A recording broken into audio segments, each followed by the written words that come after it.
Dust Creek was the kind of town most people forgot. The roads were dry, the winds rough, and the sky always seemed tired. A few old shops, a diner with fading paint, and one broken ranch at the edge of town. This was all that was left. That ranch belonged to a young woman named Elia. Elia had been working the land alone since her father passed away. Her hands were rough from fixing fences, and her back ached every night from lifting feed. But she didn't complain. She couldn't. The ranch was her family's last memory. Losing it would mean losing everything. Every morning, she would ride out to check the dry fields and pray for rain. Every evening, she would sit on the porch, watching the sky turn orange, hoping someone would come by the cattle or offer help. But no one came. Not until that evening. It was sunset when she saw him. A tall man on a dusty horse rode slowly down the long road into Dust Creek. He wore an old cowboy hat pulled low, boots covered in dirt, and his coat flapped with the breeze. His face was calm but unreadable, like stone. He rode past the diner, past the empty gas station, and stopped right in front of Elia's ranch. She stood up, unsure what to do. He didn't speak. He didn't even look nervous. He just raised a hand and pointed to the water pump by the barn. Elia nodded slowly. The man climbed off his horse, gave it a gentle pat, and walked over to the pump. He poured himself a drink and let the cool water run down his throat. Then he looked at her for the first time. His eyes were dark, deep, and tired. But there was something soft behind them, something almost familiar. He didn't ask for anything else, just water. And silence. Elia stepped forward. "You passing through?" Gave a short nod. "Need a place to rest?" Another nod.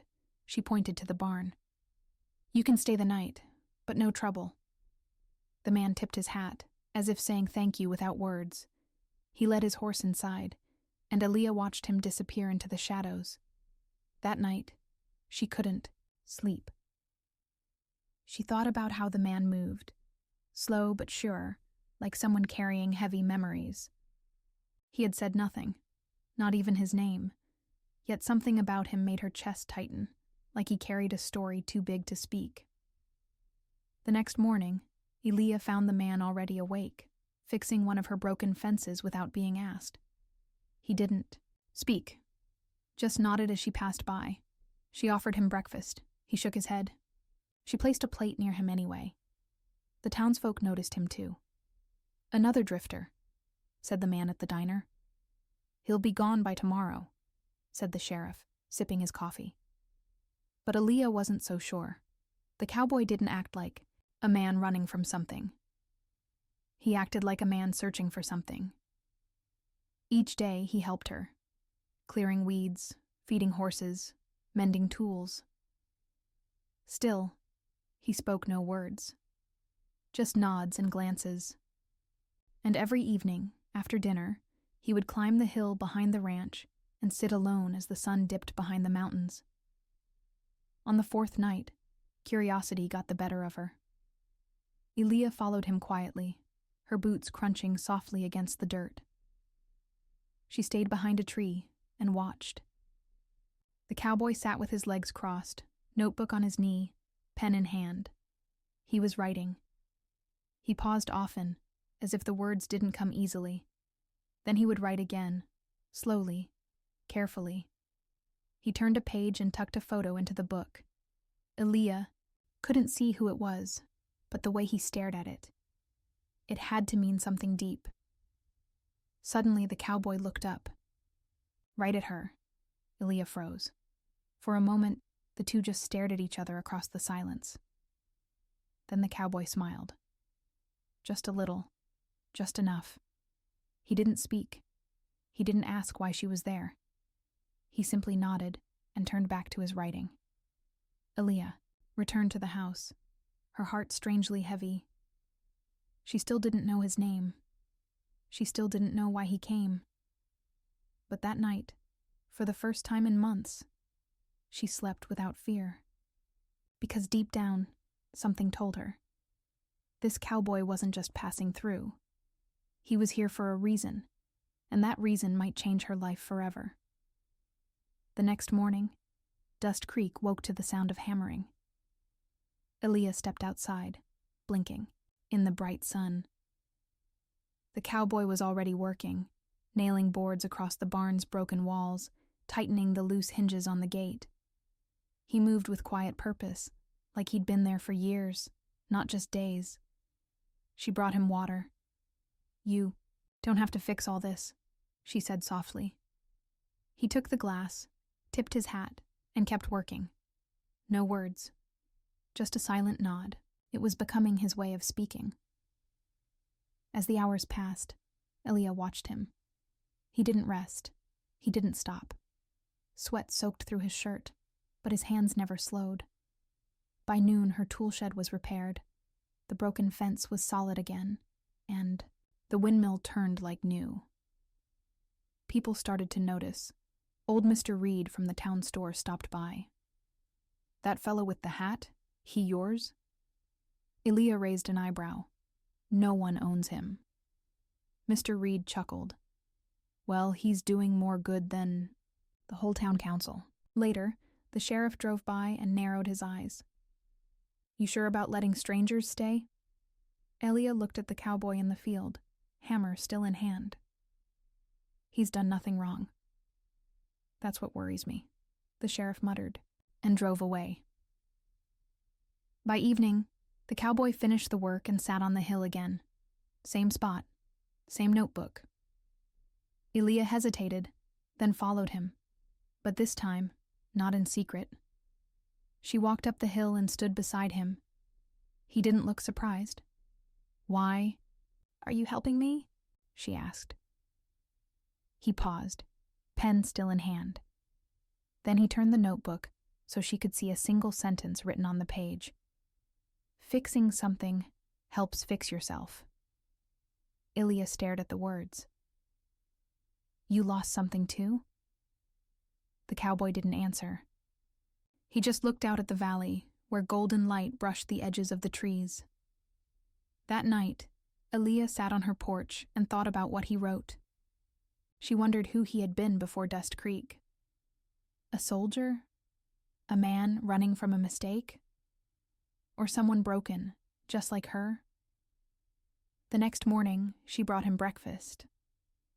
He finally spoke. "Thank you." Just 2 words. Deep, quiet, and rough from disuse. But they hit her harder than she expected. For the first time, she smiled. Over the next few days, the ranch began to breathe again. The horses looked stronger, the barn stood tall, and the cattle found grass on new paths the cowboy cleared. Aaliyah found herself laughing again. Not much, but enough to remember how it felt. She even began to talk more to the cowboy. Not about the past. Neither of them was ready for that. But about the ranch, the sky, the way the birds always returned to the same tree. And though he still didn't say much, he listened. Always listened. One night, after supper, the power went out. Just wind and candles. Aaliyah lit a lantern and sat by the window. The cowboy sat across from her, notebook on the table. "Can I ask your name?" she whispered. He stared at the flame for a long time, then finally softly, "Call me Cole." Cole. The name settled into her chest like a forgotten memory. She smiled. "I'm Aaliyah." He nodded. "I know." "How?" He hesitated, then pointed to an old photo on the shelf, her father's picture. He stood beside Aaliyah as a child. "Knew him," Cole said quietly. Aaliyah's heart stopped. "You knew my father?" Cole nodded slowly. "A long time ago." She leaned forward. "Why didn't you say anything?" "I didn't come to talk about the past," he said. "I came to make things right." Before she could ask more, he stood and left the house, disappearing into the dark like smoke on the wind. Aaliyah sat alone, heart racing, Who was he? What did he owe her father, and why did he return now? The next morning, Cole was gone. His bed in. The barn was empty. His horse was missing. But on the table, beside her lantern, lay the notebook. And on the first page, in neat handwriting, was a new sentence. This place still has hope. And so do you. Aaliyah picked up the book with shaking hands. Cole might have disappeared again, but something told her this wasn't the end. Not yet. That night, the wind howled through Dust Creek. Storm clouds rolled in like angry waves across the sky. The valley, usually so quiet and calm, trembled with thunder. Rain began to fall in heavy sheets, tapping on the roof of the old house like a warning. Aaliyah sat at the window, watching the dark sky light up with flashes of lightning. Cole stood in the barn, closing the gates and making sure the horses were safe. Even in the storm, he moved like someone who belonged there. But inside Aaliyah's heart, another storm had started. She had fallen for him, quietly, deeply. And now, she feared what might come next. When the rain calmed to a whisper, Cole returned to the porch, soaked and tired. Aaliyah handed him a towel and stood in silence beside him. "Storm passed," he said softly. "Maybe not all of it," she replied. He looked at her, waiting. "There's something I need to ask," she said, her voice shaking just a little. "Why did you buy the valley?" Cole looked away. "I owed your father."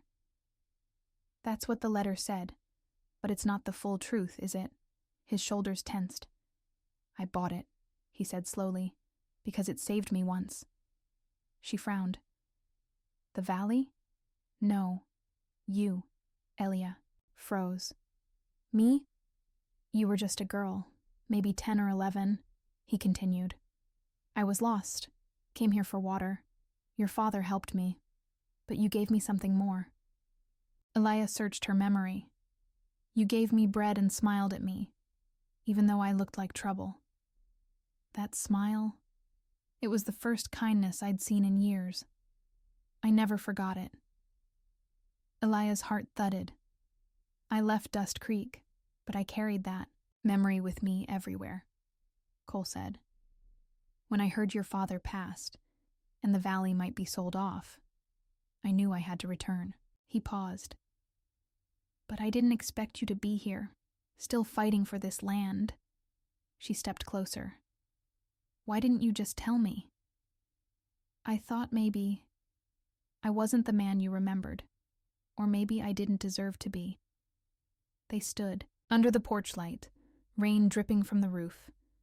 And in that quiet, Aaliyah reached out and took his hand. "I remember everything," she whispered. A sudden knock broke the moment. They turned. At the door stood a tall man in a black coat, soaked from the rain. "Evenin'," the stranger said. "Name's Madsen. I'm from the county land office." Cole narrowed his eyes. "What do you want?" The man pulled a folder from inside his coat. "Word is someone bought this valley a few months ago, but there's been a dispute. Seems the deed was signed by a man using a false name." Ilya's breath caught. Cole stepped forward. "What are you saying?" "I'm saying," Madsen replied, "someone's trying to take this valley back, and your name ain't on the legal record, Mr. Whoever you are." He handed Cole the folder and left without another word. The storm outside had passed, but a new storm had begun. Inside the folder was a copy of the deed, with Cole's signature under a different name. Jackson Cole Harland. Aaliyah looked at him, confused. "You lied about your name?" she asked, voice trembling. "I didn't lie," he said quietly. "I just didn't tell you all of it." "Who are you really, Cole?" "I'll tell you," he said, voice heavy. "But not tonight." He turned to leave. "Where are you going?" Elia called. "To finish something I started a long time ago. And with that, Cole disappeared into the night, again, just like before, leaving Aaliyah standing alone, heart full of questions, as the storm picked up once more. Morning came, but Cole did not. Aaliyah stood at the edge of the valley looking toward the hills where he disappeared the night before. Her heart felt heavy, full of love and doubt, pain and longing. Dust Creek was still, as if the whole town held its breath. Inside her hands, she held the folder from the land officer. The name on the paper read, Jackson Cole Harland, a name she had never heard, but one she now had to understand. She didn't sleep that night. She thought about his words, his silence, his kindness, and the way he looked at her. Not like a stranger, but like someone who had always known her. By midday, a letter arrived at her door. It had no name on the front, just a simple fold of paper. Inside was a note, and a deed. Aaliyah, I never meant to lie. I was born Jackson Cole Harland, son of the man who once tried to take this valley from your father. I ran from that name because I was ashamed of it. I wanted to live a life that meant something. Your father gave me that chance. You gave me that hope. So I returned, not to take, but to give. The valley is yours now, legally and fully. I signed it over before I left. No one can take it again. I don't know if I deserve your trust, but I hope one day I'll earn your heart. Colelia read the letter twice, then a third time. Her hands shook. The land was hers now. The ranch, the valley, the future. But she didn't want it alone. She wanted him, with his quiet smile, his wounded soul, his silent strength. She ran to town, asking if anyone had seen Cole. No one had. Not at the inn. Not at the saloon. Not even at the station. It was as if he had vanished again, like a ghost who had only come to fix what was broken and then disappear. But that night, as the stars lit up the valley, Elia heard the sound of hooves on gravel. She stepped onto the porch, and there he was. Dusty boots, worn coat, hat in his hands, eyes full of truth. I told the land office everything, Cole said. Used my real name. Took responsibility for the old family business. They're dropping the case. You're safe now. Elia walked to him slowly. You didn't have to do that. I did. For you. For your father. For the valley. He reached into his coat and pulled out a small piece of old wood. It was carved, faded, but she recognized it. My father's brand, she whispered. The family mark. He gave it to me once. Said if I ever found something worth fighting for, I should carry it. Cole placed the carving in her hand. I found it, he said. In you. She looked up at him. Then, without words, she stepped forward and wrapped her arms around him. He didn't move for a moment. Then slowly, he held her too. In the quiet of Dust Creek, beneath the stars and wind, they stood together. Two souls once broken, now whole. The cowboy hadn't just returned. He stayed, and with him, love finally found its way home.